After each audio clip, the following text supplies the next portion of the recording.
This is Jamie with HomeSource Realty, and I want to talk to you today about foreclosures. I'm running into a scenario that is becoming more and more common, and I wanted just to touch base on it because I'm getting a lot of buyers who are getting really pissed off out here because they're only finding out now after the fact of getting into a contract that the sellers are in foreclosure. I'm here to tell you, don't freak out, don't get pissed off, go through the transaction. If you get to closing, you cancel out that foreclosure, you still get your home. So just work diligently with your professionals, your real estate agent, your title person, your closing attorney.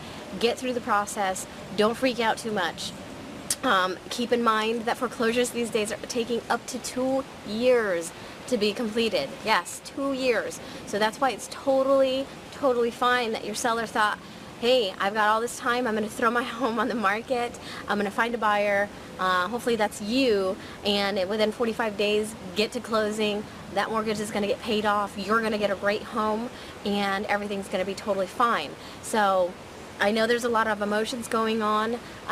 It's really exciting right now, you're going to get your house, but it's really emotional for your seller too, and it's probably why he didn't mention it up front.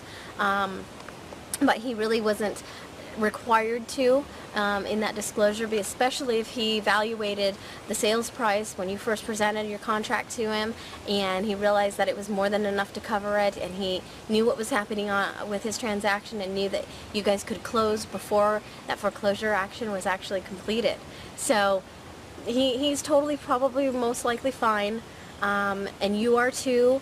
Just work very closely with your title attorney. Make sure that they did their due diligence. I'm sure that they did. Make sure they got their payoff statement. Make sure that they found out about any liens, and that the price of the contract is actually going to cover what's owed on that mortgage. Okay? So just keep in mind those basic things and you should be okay. Alright, this is Jamie Skojek with HomeSource Realty.